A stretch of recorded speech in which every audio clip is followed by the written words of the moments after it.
नांदेड जिल्ह्यातून एक धक्कादायक आणि संतापजनक बातमी समोर आली आहे। कृषी विभागातील 11 कृषी पर्यवेक्षक, 3 वितरक आणि शेतकऱ्यांनी संगनमत करून तब्बल 5,98,00,000 रुपयांचा भ्रष्टाचार केल्याचे उघड झाले आहे।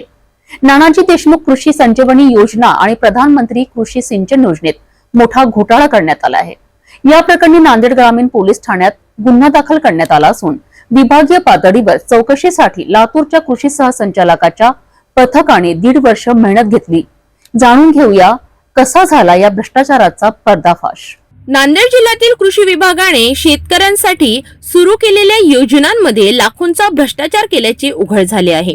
ठिबक आणि तुषार सिंचन संचासाठी मिळणाऱ्या अनुदानात हा मोठा घोटाळा करण्यात आला। काय होता भ्रष्टाचाराचा प्रकार? 11 कृषी पर्यवेक्षक, 3 वितरक आणि काही शेतकऱ्यांनी बनावट कागदपत्रे तयार केली। अपात्र शेतकऱ्यांचे अर्ज मंजूर करून अनुदान उचलण्यात आले। कृषी यंत्रे आणि सिंचन संच प्रत्यक्षात न बसवता कागदोपत्री कामे दाखविली गेली। योजनांचे 5,98,00,000 रुपये थेट लाटण्यात आले। कसा उघडकीस आला घोटाळा?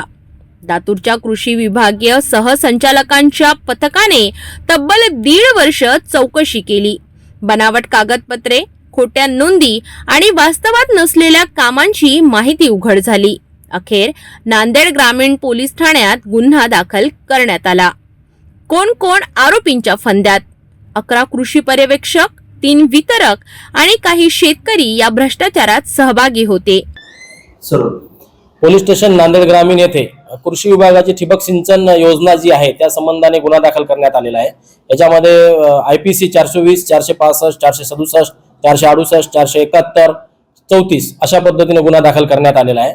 ठिबक सिंचनची जे अनुदानाची योजना होती सरकारची, त्याच्यामध्ये मोठ्या प्रमाणात घोटाळा करून सरकारला वेगवेगळे अनुदान लाटण्यासाठी वेगवेगळे कागदपत्र, पावत्या, बिल हे डुप्लिकेट बनवण्यात आले आणि त्याच्यामध्ये कृषी विभागाचे जवळपास कृषी सुपरवायझर जे आहेत यांचा 11 जणांचा सहभाग आहे। तसेच काही दुकानदार आहेत, काही शेतकरी आहेत, अशा एकूण 14 लोकांवर सध्या गुन्हा दाखल करण्यात आलेला आहे। याच्यामध्ये जवळपास 6 कोटी रुपयाचा अफार झालेला आहे। यावरून नांदेड ग्रामीण पोलीस स्टेशन येथे गुन्हा दाखल करण्यात आलेला आहे आणि त्या गुन्ह्याचा तपास सुरू आहे। या भ्रष्टाचाराच्या प्रकारामुळे 11 कृषी पर्यवेक्षकांवर निलंबनाची कारवाई केली जाण्याची शक्यता आहे। तत्कालीन जिल्हा कृषी अधिकारी आणि इतर अधिकारी अडचणीत येऊ शकतात। हे खरे आहे। मुखेड, कंधार, नायगाव आणि बिरोली येथील एकूण 11 कृषी पर्यवेक्षकावर आम्ही नांदेड ग्रामीण पोलीस स्टेशन येथे फौजदारी गुन्हा दाखल केलेला आहे। ठिबक तुषार सिंचन गैरव्यवहार जो 2021, 22 आणि 22-23 मध्ये आढळला, त्यामध्ये वरिष्ठ कार्यालयाच्या टीमने या ठिकाणी येऊन चौकशी केली होती आणि त्यांच्या चौकशी अहवालाप्रमाणे आणि वरिष्ठांच्या निर्देशाप्रमाणे आम्ही हा गुन्हा दाखल केलेला आहे। चौकशी अहवालाप्रमाणे हा साधारणतः 5.98 कोटी रुपयाचा हा गैरव्यवहार आहे।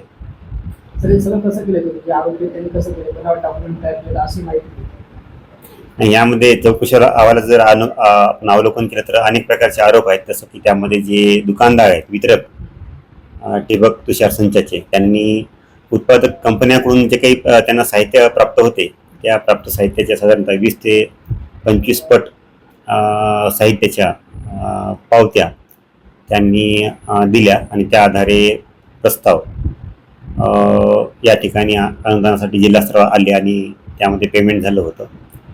परंतु त्या पावत्या प्राप्त साहित्यापेक्षा जास्त आहेत असं चौकशी पथकाला आढळलं। बऱ्याच ठिकाणी संच आढळलेले नाहीत किंवा नॉन ISI आढळले। तुषार संचच्या बाबतीमध्ये एम्बॉसिंग आढळलं नाही। अशा अनेक प्रकारच्या त्रुटी चौकशी अधिकाऱ्यांना आढळून आलेल्या आहेत।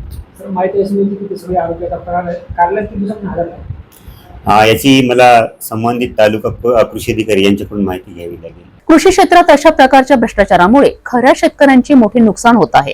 शासनाने दिलेली मदत खरी गरज असलेल्या शेतकऱ्यांपर्यंत पोहोचवावी, याकरिता दोषींवर कठोर कारवाई करणे अत्यावश्यक आहे।